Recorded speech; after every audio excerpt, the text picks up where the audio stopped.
Chapter 20 The Baroque in the Netherlands. Now, the Netherlands are going to be divided between the north and the south. The northern Netherlands, present-day Netherlands, Holland area, is Protestant during this time. The southern Netherlands, present-day Belgium, part of France, or Flanders, is going to be Catholic. This is going to be a big difference. So we're going to have a Protestant north and a Catholic south. We're going to start out in Flanders, so the southern part of the Netherlands, which is Catholic. Because we're going to start out in the Flanders, or more Catholic area of the Netherlands, we're going to see a lot of these large altarpieces that were made for cathedrals. This is The Raising of the Cross by Peter Paul Rubens. Rubens was widely read, widely traveled, very much influenced by a lot of classical literature, spoke several languages, very much an intellectual. But his father was Protestant and his mother Catholic. And so he actually grew up kind of with both sides, which is kind of interesting. He became a master artist in 1598. And then went to Italy in 1600 to study ancient sculpture. He finally returned to Antwerp in 1609. And you can see the influence of spending time in Italy and looking at especially Michelangelo sculptures and paintings. The Rubens are going to have a lot of muscles, just like Michelangelo's works. This is The Raising of the Cross. This was for the high altar of the Church of Walburga. The whole idea of the raising of the cross is very Baroque, because as we've talked about before, Baroque is very much drama and action. So the action of raising the cross is very important in this time. This is 15 feet high. It's a triptych, as you can see, 3 parts. There was also a painting of God the Father that was above, and then there was the altar below. Everything all together was 35 feet high. Over on the left side, we have John and Mary watching all of this happening. On the right side, we have the Roman soldiers bringing the other men that are going to be crucified this day. So we can definitely tell from Rubens' work that he was influenced by Michelangelo, but we also have some of his drawings. This was a very common way of learning how to draw or perfecting your drawing skills, which is copying the master. So that's what he's doing. He's copying Michelangelo's figures from the Sistine Chapel ceiling. Now this is actually a preliminary sketch for The Raising of the Cross. Now these are so fascinating because you can see what stayed the same and what is very different. So the 2 side pieces are fairly similar to what we have. So on the right hand side with the soldiers, we actually have a few more men, a few more things happening. And on the left hand side with John and Mary, again, we have a few minor details that are changed, but the major changes are actually here in the center part. So if you notice, we have a lot more happening in the background in the center. We actually have Christ being laid almost flat as he's coming up. This is allowing us to see everything in the background. We're seeing other men, we're seeing the Romans, we're seeing a lot more happening. So remember, this is what it looks like, so that we can see that he just painted in this cliffside with the vegetation to eliminate all of that extraneous stuff. We are just focusing on Christ and the men that are trying to raise that cross. Same with John and Mary. We have this cliff face to block out any of the background. So he's really focusing our attention on the primary subject matter. He doesn't want us to actually look in the background like he did originally in his sketch. So the Dutch during this time are a world power. They are a force to be reckoned with, and this is because of trade. So you can see here they have trade literally all around the world. This doesn't actually continue for very long, but while it does happen, they are a major world power. Another one of Rubens. This is Marchesa Brigida Spinola Doria. This painting was originally 9 feet high, and fortunately, it was cut down at a later stage, and so it is now only 5 feet high. And they cut out a lot. This was originally a full length, so we are now missing part of her dress, the bottom part. We're also missing part of the balcony that she was standing on. This painting was painted because she was going to be getting married to Giacomo Massimiliano Doria. She was 22 at the time and part of a Jenny's banking family. So you can see that she is dressed all in her finery. Look at that ruff. Now remember, ruffs at this time period were a symbol of wealth. This is showing that she is a very wealthy individual. She can A, afford all of this very expensive lace, and B, she can afford the servants to make these ruffs clean and ready every day. And 3, it keeps her head very immobile, so it's not like she can do a lot of work. We can also see all those wonderful, elaborate pins in her hair. She is totally bedecked for this wedding portrait. This is Marie de Medici, Queen of France, landing in Marseille. This is Marie de Medici, who was the widow of Henry IV. Later, she is mother of Louis XIII. This was painted for Luxembourg Palace in Paris. This is part of a cycle of 21 paintings. They're huge paintings. The paintings in the cycle, some are 13 feet high and some are as wide as 28 feet. This is a combination of reality, Marie de Medici coming over to France. Now, she had never actually met her soon-to-be husband at this point. So she's coming over to meet him and to marry him. But obviously we have some mythological elements there at the bottom as well. She had been married by proxy. She comes over by boat. She is accompanied by her sister and her aunt. We have this personification of fame flying overhead with the trumpets. And we have the future queen right here, and she is being welcomed by the soldier that is wrapped in a cape covered in fleur-de-lis. This is the symbol of France. So this is France symbolically welcoming her. We also have down below, we have Neptune and his fish-tailed Nereids rising from the sea to welcome the queen and catch a glimpse of her. So this is later in life. This is the Garden of Love. He had remarried at the age of 53, and he was very happily remarried. And so he ends up putting her in a lot of his paintings at this time, including this one. So many of the women you can see look very similar. They look similar to his new wife. We have a statue of Venus in the upper right corner. But you can see that this is Baroque because we have a lot going on. We have all these little putti flying around everywhere on the top of this painting. And we have a lot of people kind of mixing and mingling. So we have a lot of action happening. This is Anthony van Dyck's Rinaldo and Armida. This is based on the Italian poet Torquato Tasso's poem about the First Crusade entitled Jerusalem Freed.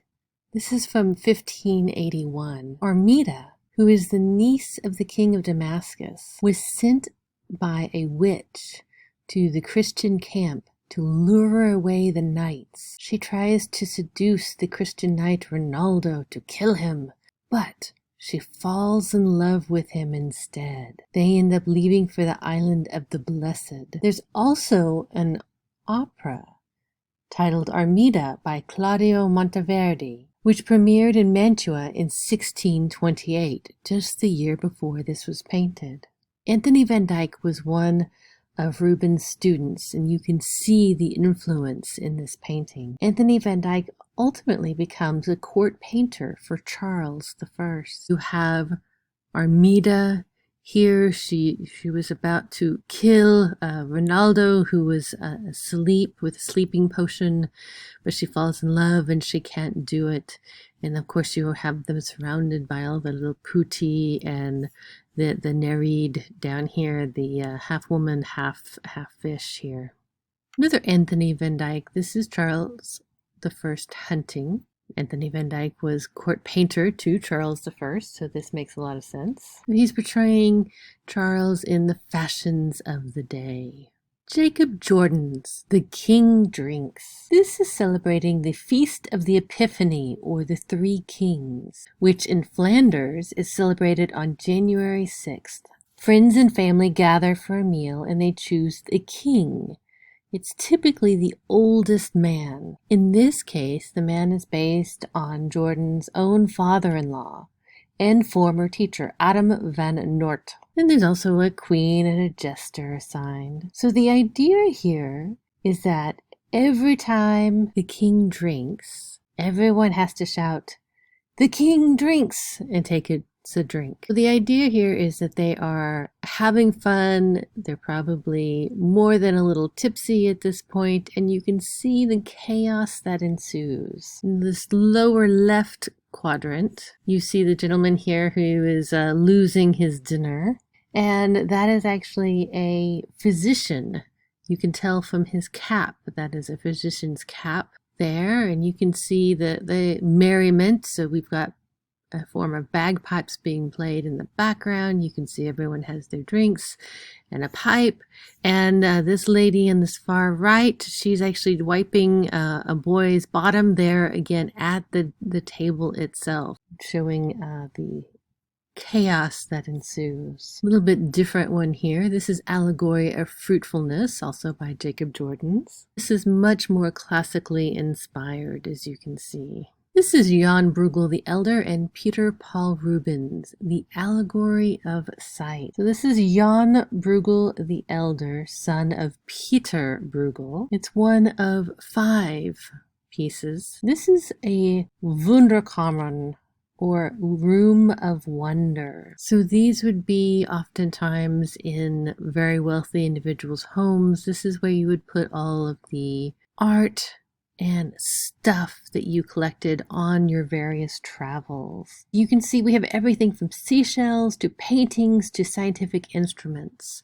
So a wide variety of stuff, all packed into this one space. And you can see on the right-hand side through that archway that there's actually a whole area that is salon style of art. The painting over here on this table on the left-hand side, that is actually a painting of Archduke Albert and Isabella. That was painted by Rubens, so it's a nice little illusion there. Also, on the chandelier, you'll notice the double-headed eagle of the Habsburg dynasty there on the chandelier. Clara Peters, Still Life with Fruit and Flowers. The still life is an opportunity for an artist to showcase their skills. So you're going to see pieces like this where we have a wide variety of mediums, of colors, of textures, so that we can showcase all of these things. I want to pull your eye down to the glass. Notice there is a reflection of a window in the background in the glass, and that same reflection is also here on the teapot, on the metal teapot. So you can see these reflections. You can see the shine on the fruit, especially the grapes here. So again, this is a way to showcase all of your skill set. Clara created some of the earliest still life paintings. Guilds in the Netherlands actually started to admit women around this time, and so she was actually one admitted. The coins there on the bottom right, they are from the reign of Archduke Albert and Isabella. So if you had zoomed in, you can refer to that. That knife there, that is part of a fork and knife set that was oftentimes given as a wedding gift, and it is inscribed in Latin with fidelity.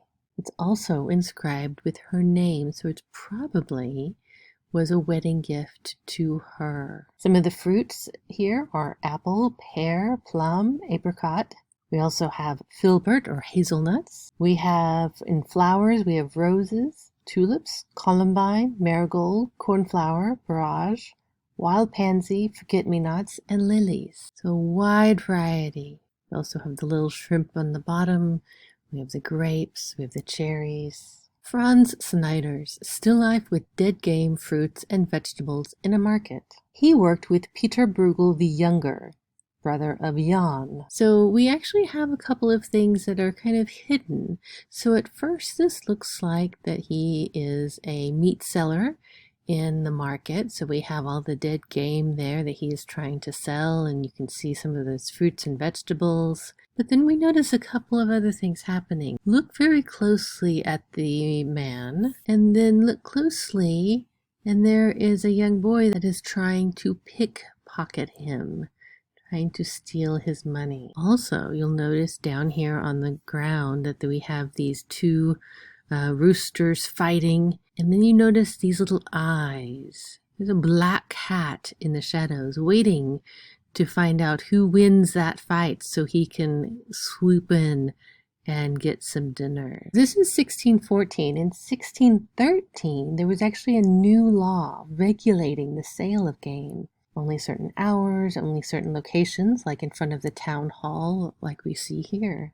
Jan David's Dehim, still life with exotic birds. In this case, we have a still life to showcase all of the exotic fare that this person can get from all around the world. We have food from all around the world. We have the lobster from America, New England area. We have oranges, plums, figs, melons, oysters. We have birds. Look at the birds. We have a gray parrot from Africa and a scarlet macaw from Brazil. We have conch and nautilus shells from the West Indies. We have that elaborate gold goblet that's got this great elaborate lid on it. So we have all of these things showcasing wealth and all that the wealth can get them, which is all of these goods from all around the world.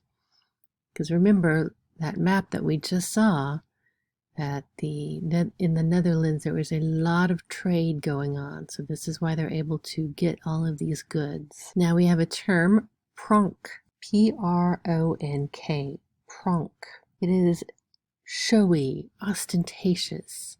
It's what these kinds of still lifes are. Franz Hall's Banquet of the Officers of the St. George Civic Guard. This is a farewell banquet for officers who had been serving for more than 3 years. Now, the officers in this organization are wealthy. They are part of the wealthy elite. They pay to be a part of this civic organization. The colonel there is at the head of the table. You can see him raising a glass there. Now there's actually one servant in this piece. That is the one guy that doesn't have a sash. This guy right here. He is a long-serving faithful servant that they put in as an honor to him. This doesn't necessarily showcase an actual event.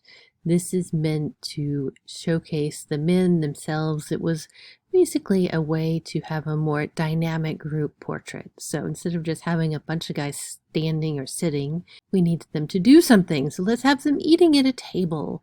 So again, this is part of the Baroque, so we need action. So there you go. Hals actually became a member of this very company in 1612. It is a local voluntary militia group, but focusing really on the civic and religious duties. It's more of a civic fraternity. So it started out as a militia that actually did have military ambitions, but by this point in time, it is more like a civic group that you would see today. Halls use a wet in wet technique to create this, and this is life-size. Another Franz Hals piece. This is Married Couple in a Garden, portrait of Isaac Massa and Beatrix Vanderleen. So this is a rare double portrait. He doesn't do very many of these. Isaac was a geographer and cartographer in Siberia. He lived in Russia from 1600 to 1608, and he made his money in the fur trade. In this painting, Isaac is 40 and Beatrix is 30. And this is the occasion of their wedding. Again, this is Baroque, so we need to have something a little more actiony. So if you notice, Isaac's mouth is partially open. So the idea is that he's possibly telling you the story of how they met or how they got engaged. And we have this idea because he's also got his hand to his heart. So the idea that he's telling this great story.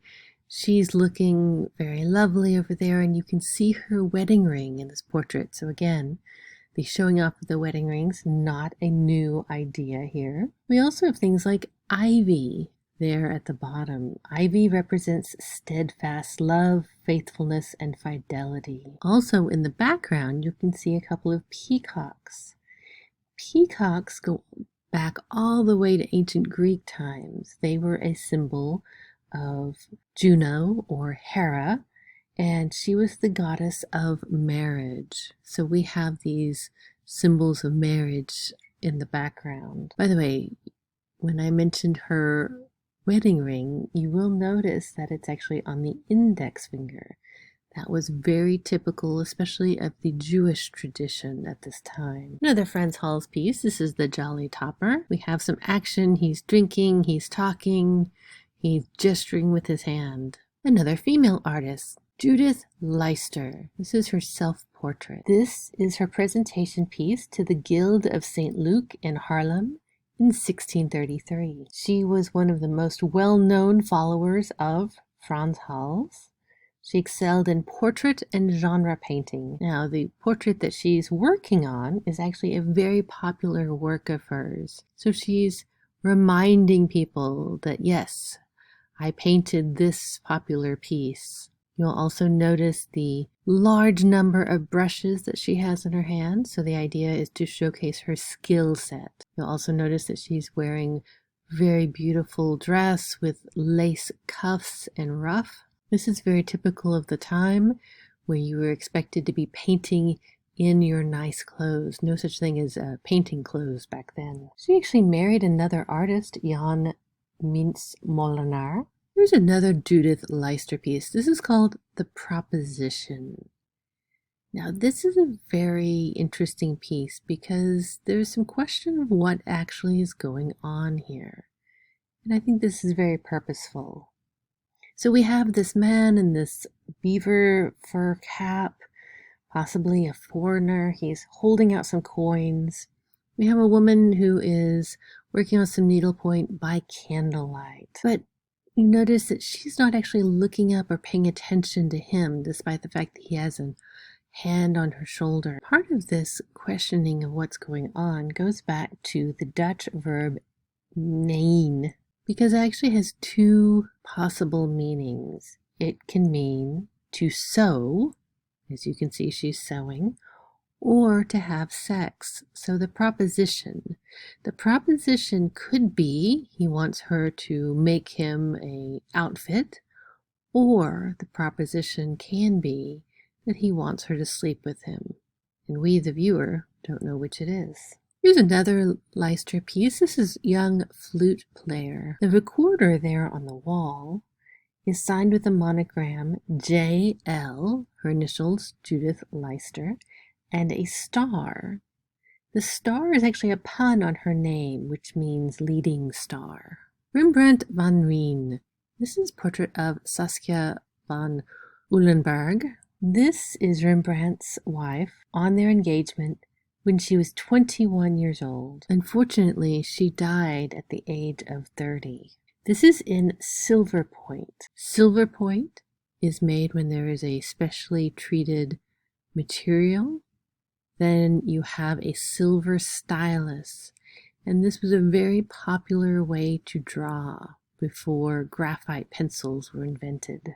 The inscription you see below, translated, "This is drawn after my wife, when she was 21 years old, the third day of our betrothal, the 8th of June, 1633. And you see that she is dressed with a straw hat, a very relaxed dress. very much trying to mimic the idea of country life or shepherdesses. This is very popular during this time. She was actually the niece of Rembrandt's art dealer, and they were married the following year. This is Rembrandt's The Blinding of Samson. Again, we are Baroque, so we have a lot of action. We have dramatic lighting.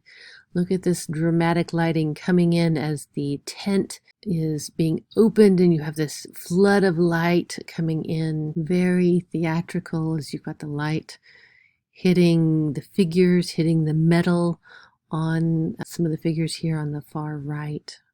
This is Rembrandt's The Night Watch. This is another one of those started out as a militia, became more of a civic organization. Now, everyone in the organization actually put money so that they could be featured in this, but as you can see, some of the people are featured much less than others.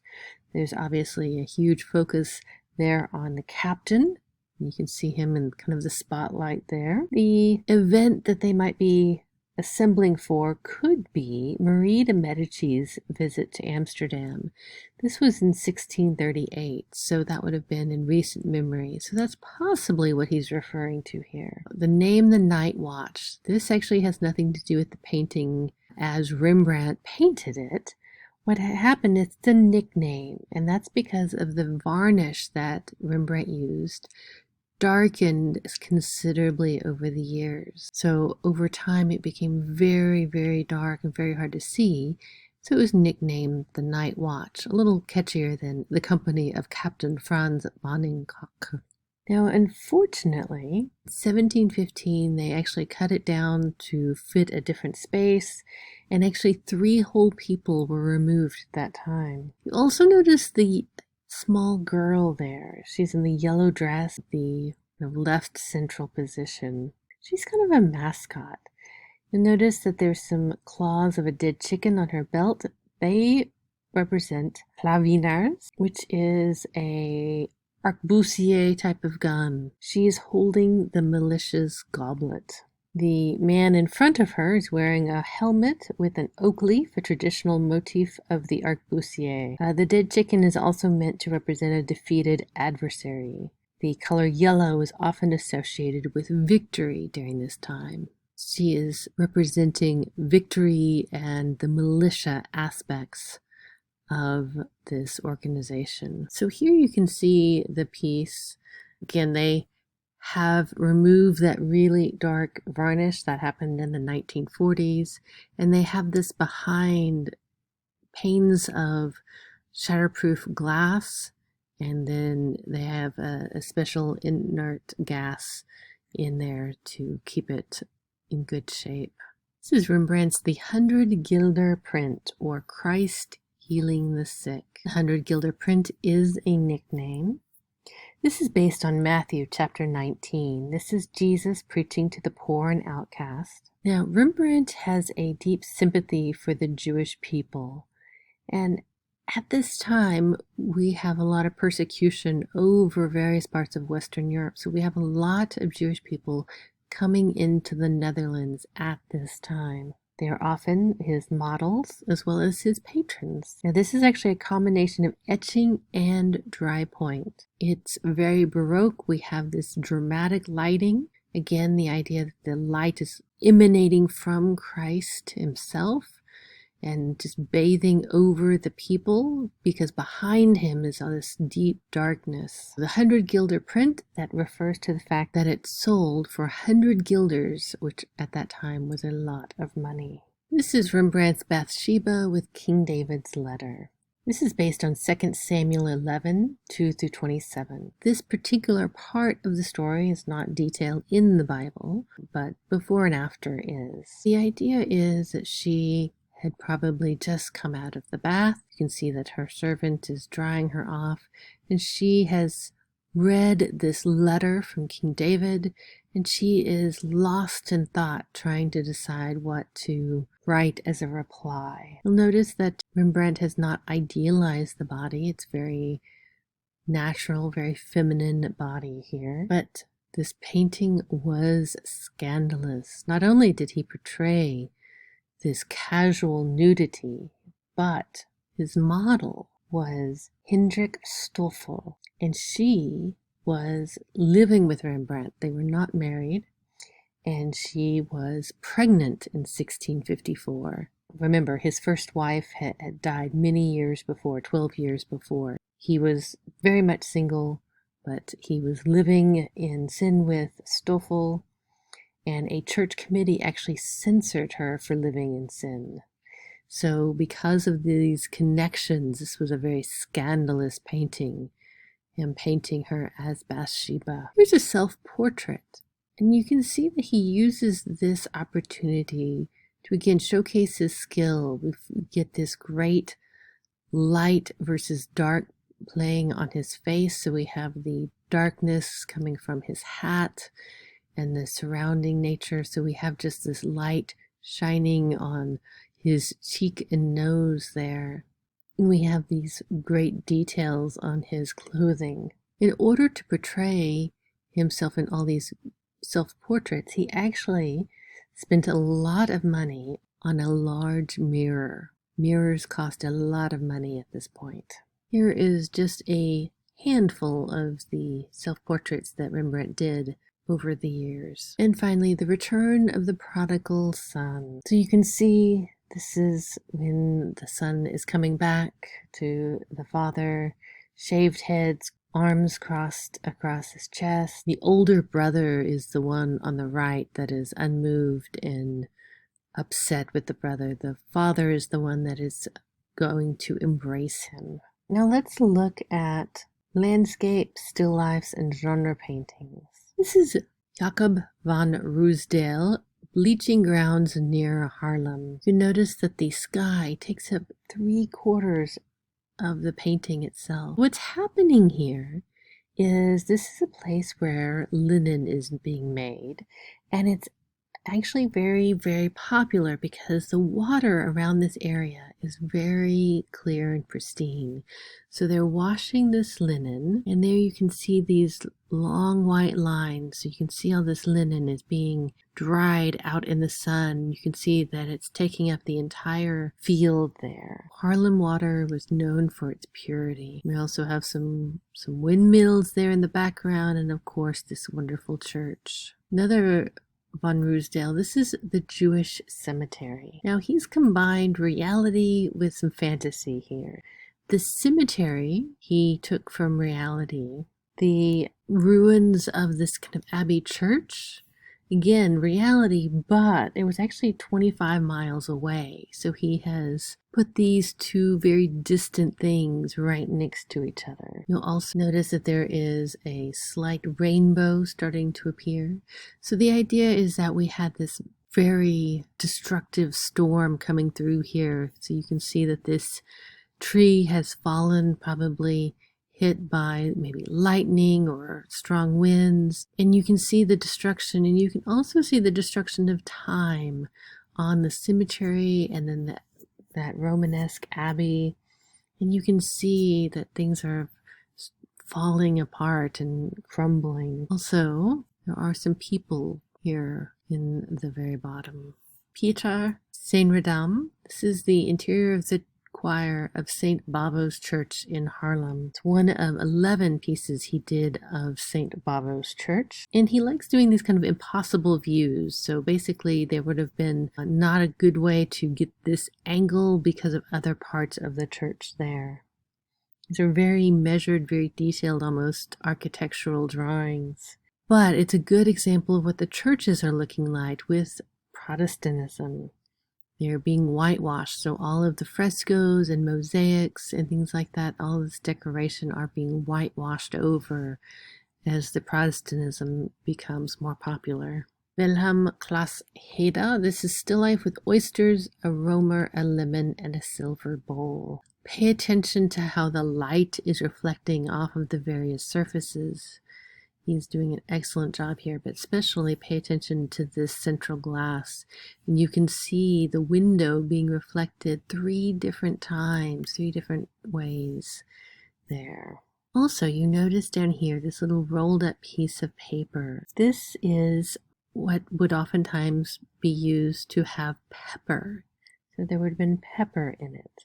So we have the idea here that something happened suddenly. We have things knocked over, we have a glass broken, so something happened and they had to leave quickly. Rachel Roche, this is Flowers Still Life. She is most well known for her depictions of flowers. She and her husband, Jurien, became court painters to Elector Palatine. Her father was actually a professor of anatomy and botany, and so she was constantly surrounded by these wide variety of flowers and other flora. You can tell that by her detailed renderings of them. It was very popular at this time to show flowers dying or wilting, as you can see here. That showcased Vanitas.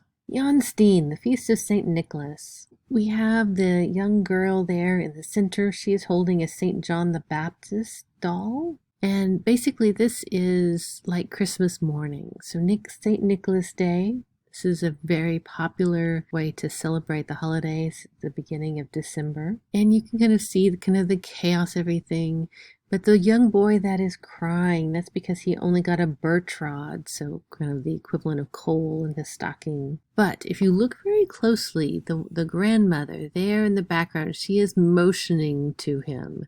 So she has a gift hidden away. This was a practical joke there. The other brother right over here, he's got this stick that he's holding that is for playing golf. It's a game kind of like hockey. We see lots of holiday breads and things like this diamond-shaped bread. It was very popular around this time. Also the apple there with a coin, that actually has to do with a popular joke. This is a genre painting. The idea is to tell a moral story. We have again the little boy who is naughty, but he's still getting a gift. So genre paintings tend to be more middle class, more everyday life, and typically will have a good moral to them. Jan Vermeer. This is Officer and Laughing Girl. We have a map of the Netherlands there in the background, and the officer is seated with his back to us, the viewer. We see her seated with a drink. We have the light coming in from the window. Vermeer is known for his details. He's also known for creating these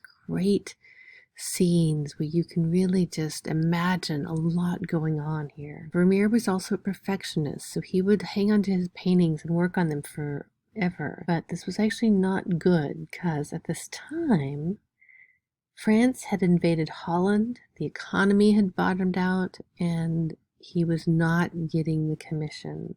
He and his family had to move in with his mother-in-law. Not a great situation. They actually had 15 children, 11 of which survived. And he actually ended up dying very young, died at the age of 43.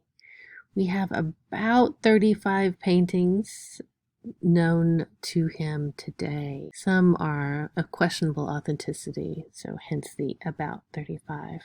This is Woman Holding a Balance. In the background here, we have a painting of the Last Judgment.